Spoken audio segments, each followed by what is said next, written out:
The most dangerous weapon in the room was not a carrier, or a torpedo, or a bomb waiting in a magazine.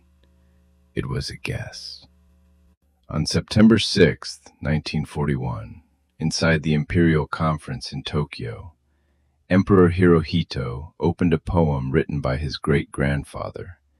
It spoke of the nations of the world living as brothers beneath one sky. The room understood the warning. The room also ignored it.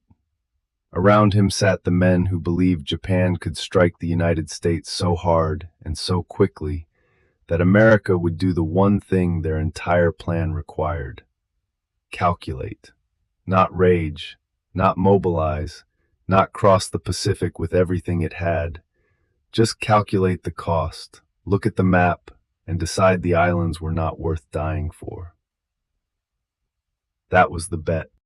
And once that bet was made, every battleship, every carrier, every soldier, every city in the Japanese Empire became collateral behind one untested idea: that America did not really want to fight.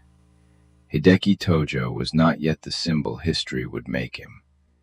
In early autumn of 1941, he was still climbing into the center of power, still dressed as a soldier even when the office around him became political. And his argument was not wild. That is what made it dangerous. He could point to evidence. The United States had spent years arguing with itself about war. Its army had been small. Its draft had survived Congress by a margin so narrow that one vote could have changed the outcome. Isolationist voices still filled newspapers and radio speeches. Large parts of the American public saw Europe as a tragedy and the Pacific as a distance. Japan's diplomats had watched Washington hesitate. Japan's generals had watched the United States move slowly. Japan's planners had studied American debates and mistaken reluctance for weakness. They were not imagining an America that could not build ships. They were imagining an America that would not choose to lose sons for them. Foreign Minister Shigenori Togo saw caution in the cables coming out of Washington.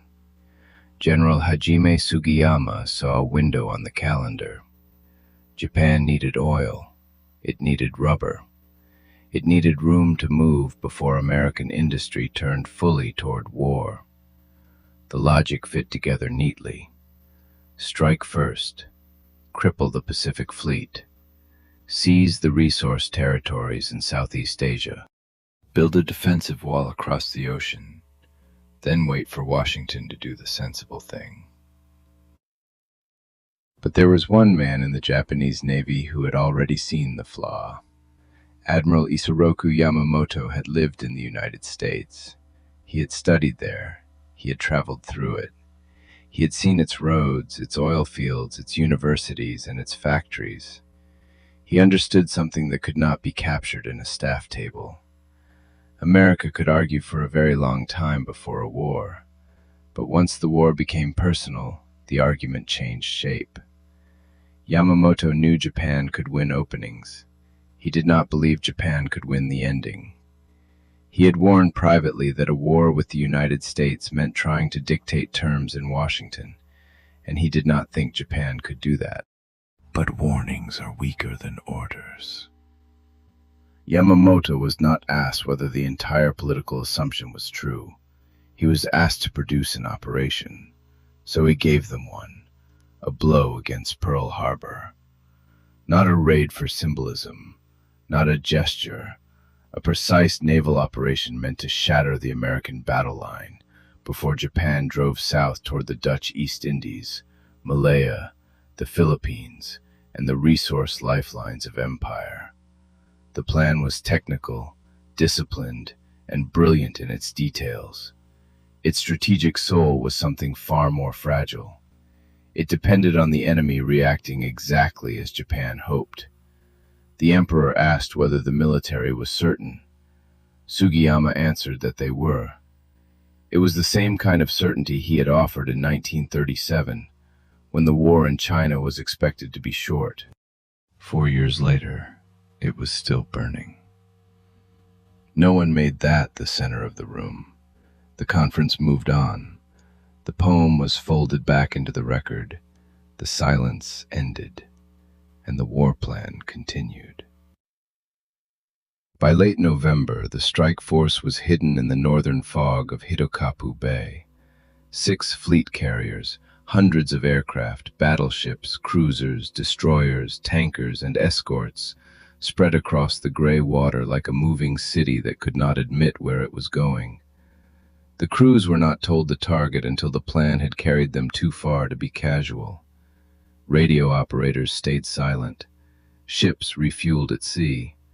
The entire force moved east through weather that swallowed its own wake. Yamamoto had solved the problems the harbor presented. Pearl Harbor was shallow, so the torpedoes had to be modified. Japanese pilots practiced low and fast until they could release in water that should have made conventional attacks useless. Battleship armor was too thick for ordinary bombs, so naval shells were turned into armor-piercing weapons. The British attack at Taranto had proved that aircraft could cripple battleships at anchor. Yamamoto's staff studied that lesson and sharpened it for the Pacific. Every technical question received an answer. Except one. What happens after the ships burn? Vice Admiral Chuichi Nagumo carried that question with him, whether he wanted it or not. Nagumo commanded the carrier strike force, but he was not a true carrier visionary. He was a torpedo officer, cautious by temperament, professional by habit, and never entirely comfortable with the gamble he had been given. He could execute. He could keep formation. He could preserve surprise. But the operation's final requirement was beyond his control. The attack had to do more than damage steel. It had to damage American will. That was the part no pilot could rehearse. Before dawn on December 7th, 1941, the first aircraft rose from Japanese decks into the Pacific dark. Engines coughed, caught, and climbed. In the cockpits, pilots carried maps, target lists, and the confidence of men who had practiced the physical act until it became muscle memory.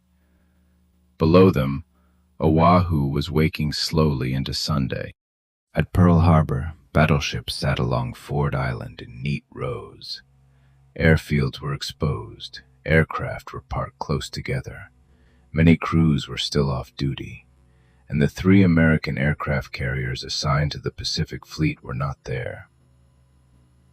That absence would matter more than almost anything destroyed that morning. But at 7:53, the Japanese pilots saw what they had come to hit. The signal went back. Tora, Tora, Tora. Complete surprise. Then the sky opened. Torpedoes entered the harbor water. Bombs fell through clear air. Hangars erupted. Runways shattered.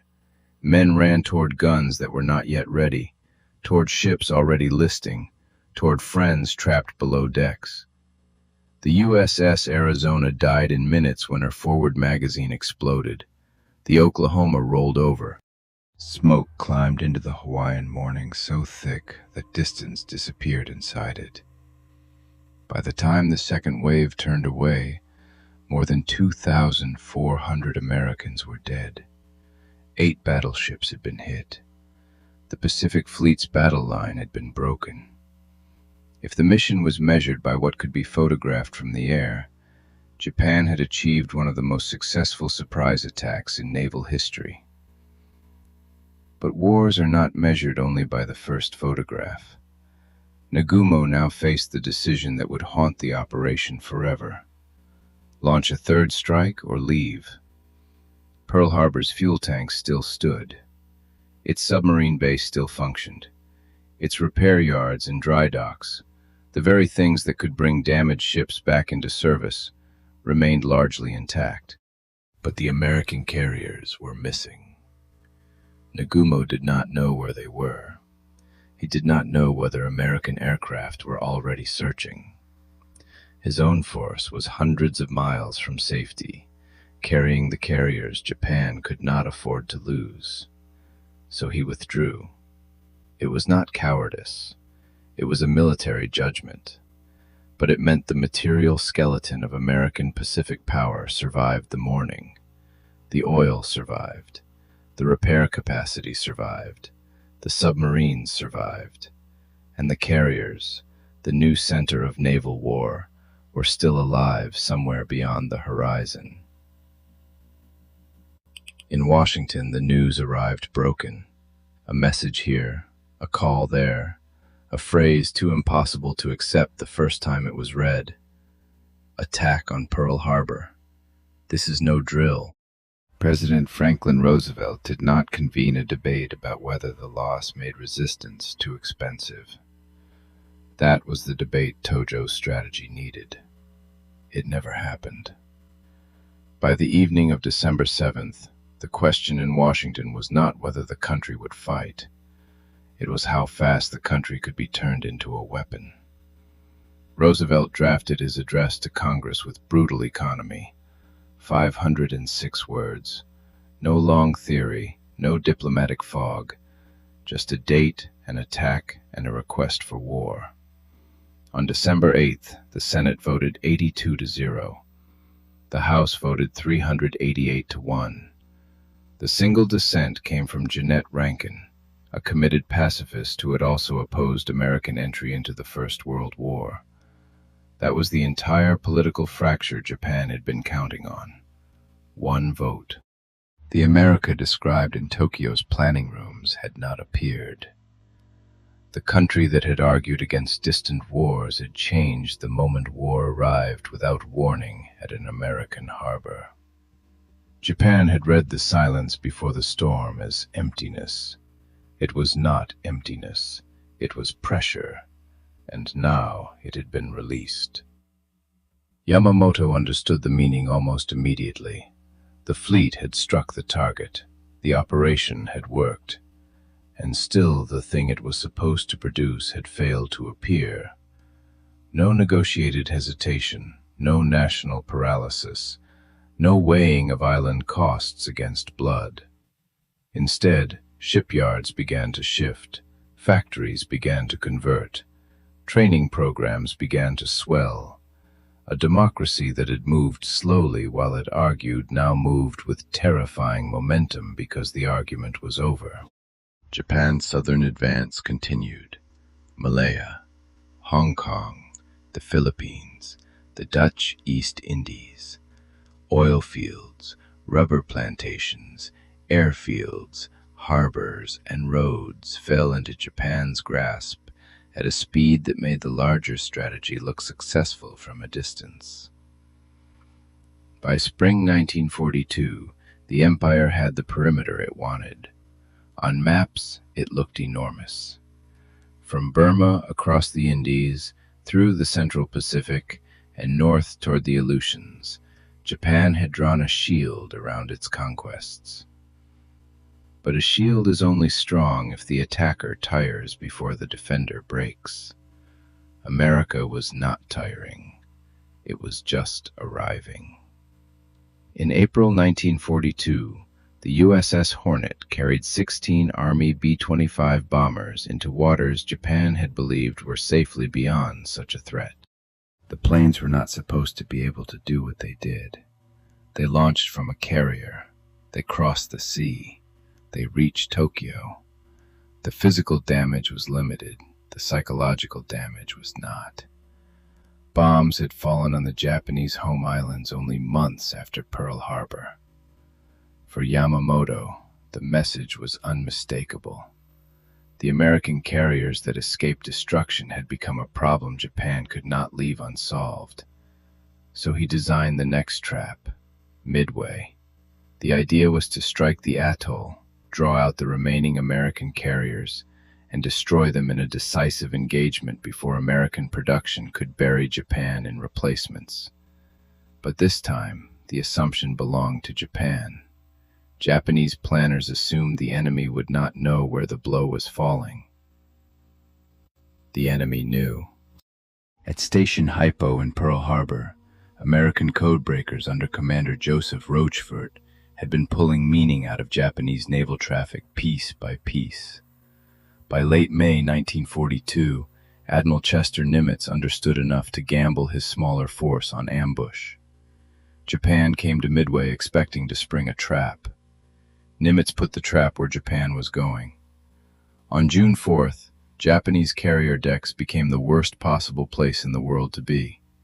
Aircraft were being armed, fueled, moved, and recovered. Bombs and torpedoes sat in the vulnerable confusion of active flight operations. Then American dive bombers came down through the clouds. Within minutes, the carrier war Japan had opened at Pearl Harbor began to reverse. Akagi, Kaga, Soryu, later Hiryu. 4 carriers gone. More important than the steel were the men who had made the steel dangerous. Trained aviators, deck crews, mechanics, air officers, the carrier culture built over years before the war. Japan could launch new hulls eventually. It could not replace that experience at the pace the war was now demanding. The battle did not end the Pacific War, but it changed its arithmetic.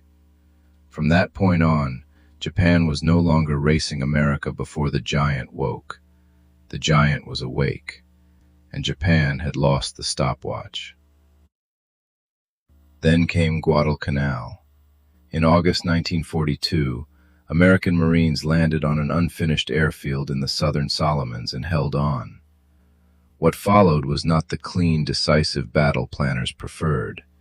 It was mud, hunger, night fighting, naval losses, jungle sickness, exhaustion, and piecemeal escalation.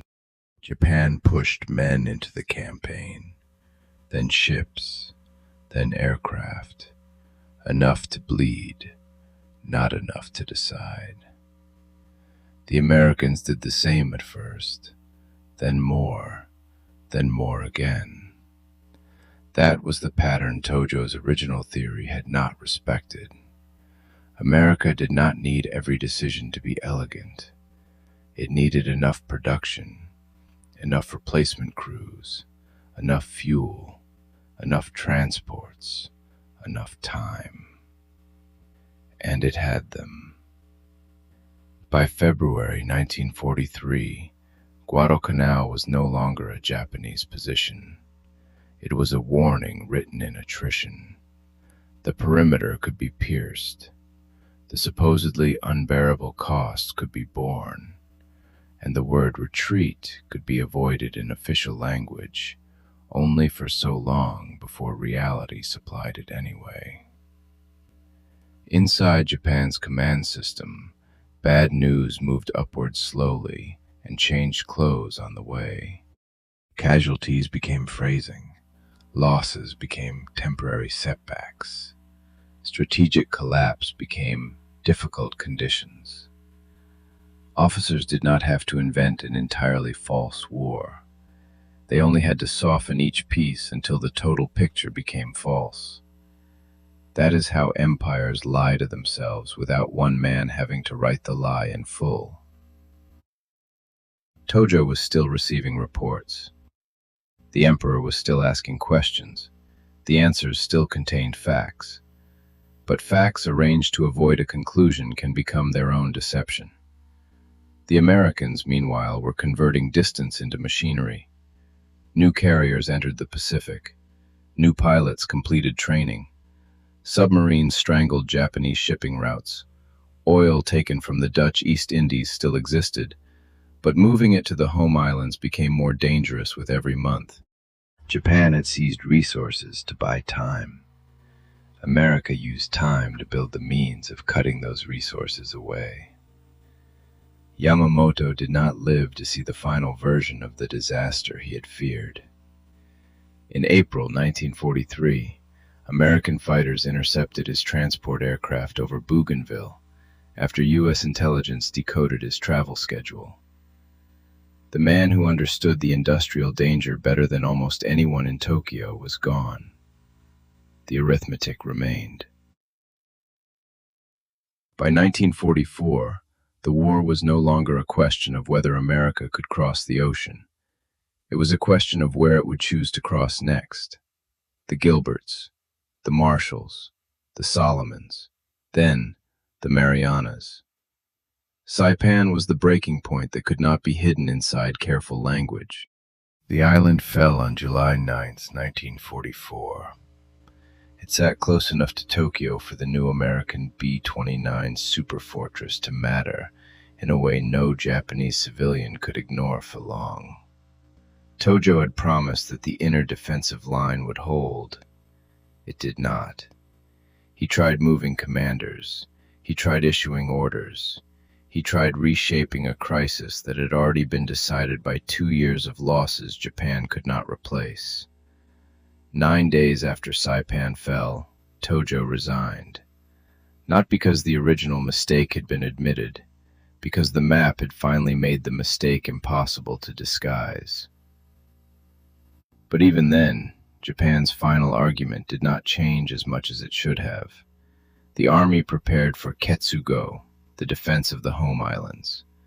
The purpose was to make invasions so costly that the United States would accept terms. Listen closely, and it is the same structure as 1941. Strike, bleed, delay, and wait for America to calculate that the price is too high. The first version had underestimated what Pearl Harbor would awaken. The last version underestimated what America would build to avoid paying the invasion price on Japanese terms. On August 6, 1945, a B-29 named Enola Gay released a single weapon over Hiroshima. The city was altered before the morning could become ordinary again. 3 days later, Nagasaki. Then the Soviet Union entered the war against Japan. The final walls collapsed from more than one direction at once. On August 15th, Hirohito spoke to his people by radio for the first time. He did not use the plain word, surrender. He said the war situation had developed not necessarily to Japan's advantage. It was one of the most restrained sentences ever placed over a national catastrophe.